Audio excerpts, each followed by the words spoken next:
vaig plantejar la meva ponència en bàsicament 3 àmbits, on seria una crítica al model actual d'agricultura i d'alimentació, una crítica així en plan global de per què el nostre model d'alimentació no és el que hauríem de tenir, sinó que hem de començar a canviar-lo, i de fet ja estem començant a canviar-lo.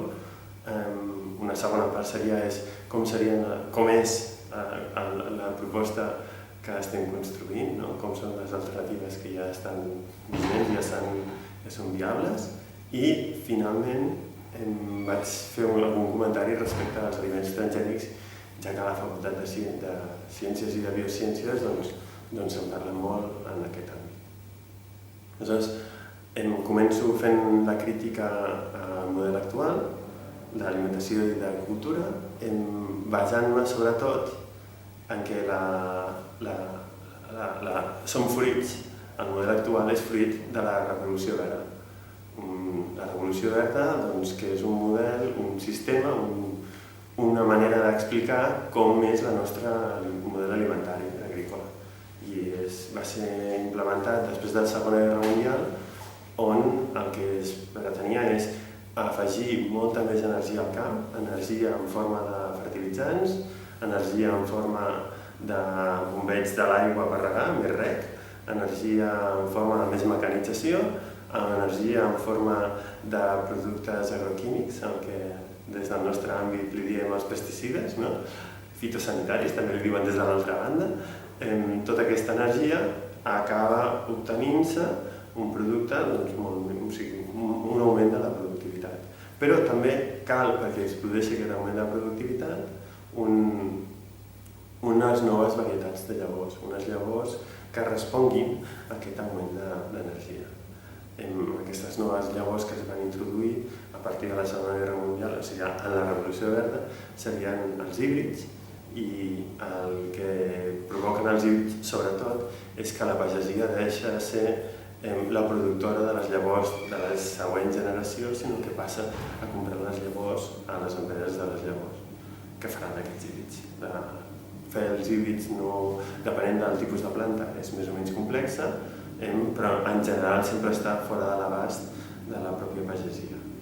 El resultat de la Revolució Verda és efectivament un augment de productivitat, però deixant de banda el que seria sistemes més sostenibles d'obtenir aquesta fertilitat, com per exemple el guaret, és a dir, deixar el camp amb lleguminoses durant tot un any per recuperar la fertilitat, i de resultats negatius, sobretot, seria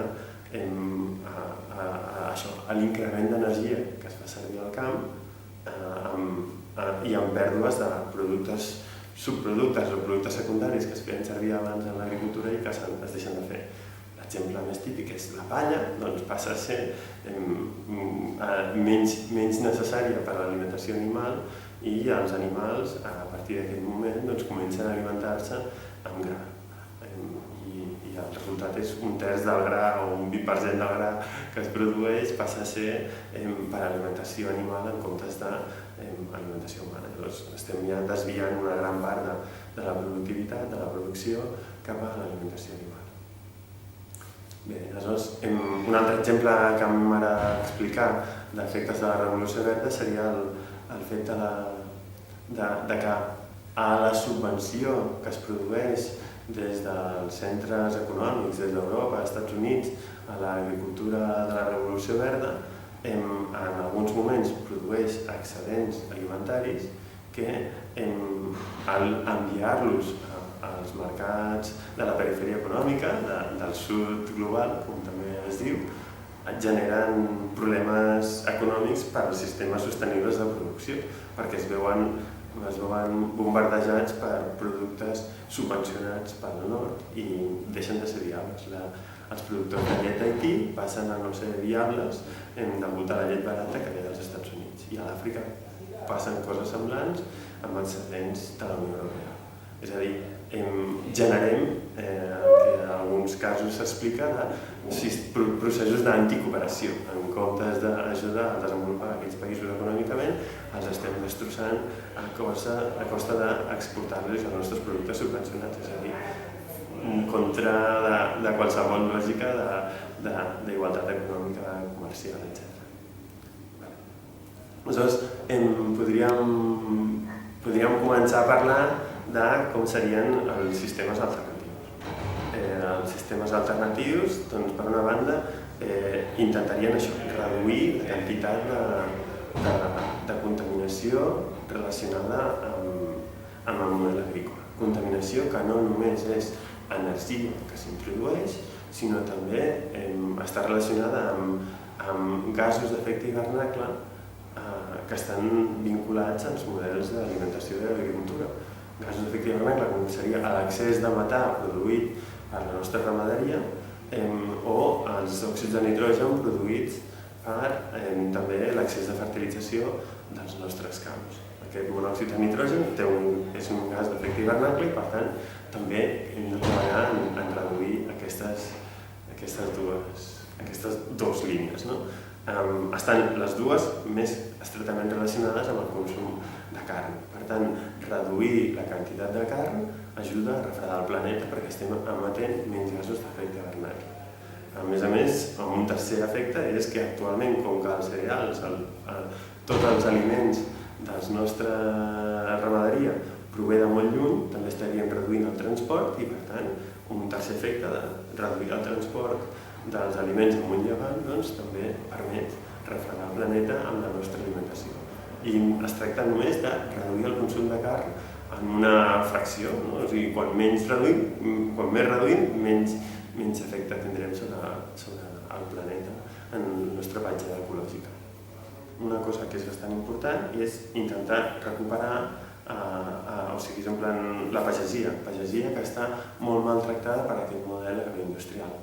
Li diem així model agroindustrial al model de la revolució verda, perquè està pensada més en l'agricultura com si fos una factoria on inverteixo per obtenir rendiments en comptes d'un model pensat en l'agricultura com la millor manera que tenim d'alimentar-nos, és a dir, pensat com un servei, no tant com una font de negoci. Aleshores, com definim el model alternatiu? Doncs hi ha diferents maneres de definir-nos. Un terme que seria models d'agricultura sostenibles, i això inclou intentar que l'agricultura sigui el menys contaminant amb l'ús de recursos fòssils i amb l'acumulació de contaminants en el nostre entorn. Això és una utopia, ho sabem, perquè actualment no tenim sistemes de producció 100% sostenibles que siguin totalment independents de recursos fòssils, però hi hem de caminar cap allà. Aleshores, el que hem d'intentar evitar és que ens diguin que hi ha models sostenibles perquè són més sostenibles, perquè no seran suficients sostenibles, per tant hem de continuar caminant cap a aquesta sostenibilitat. La trampa del light és molt important. Una cosa que és més sostenible però que no és sostenible continua no sent sostenible. Això és un terme a tenir en compte. Després també, a part de parlar de sostenibilitat, de l'agricultura, models d'agricultura sostenibles, el que es parla de sobirania alimentària. Sobirania alimentària com processos o un sistema on la població, incloent-hi la pagesia, el que fa és decideix com ha de ser el sistema amb el qual ens alimentem. Hem parlat fa un moment que l'agricultura s'hauria de pensar com un servei a la societat, doncs aquest servei a la societat podem pensar-lo com és la millor manera de que realitzi. Aleshores, incloem moltíssim l'opinió de la pagesia, ha d'estar participant en com ha de ser aquest model de producció i també és important que tinguem en compte al moment que importem aliments de fora dels nostres territoris, de les nostres comarques, que tinguem en compte el dret a opinar dels llocs on s'estigui produint, és a dir, respectar la sobirania alimentària d'altres llocs quan depenguem dels seus propis aliments. En aquest sentit, insistir que la sobirania alimentària no és una autarquia alimentària, podem continuar intercanviant-nos aliments i productes del camp, però sempre quan sigui respectant aquesta autonomia de decisió de cada un dels territoris, que no estiguin obligats a exportar perquè si no el país no és econòmicament viable, sinó tot el contrari, siguin econòmicament viables perquè produeixen tot el que necessiten i quan tinguin excedents doncs els tiren per millorar la seva qualitat de vida, no pas per aquesta dependència que els fa esclaus de vendre aquell producte cap enfora per poder pagar un deute que s'eternitza.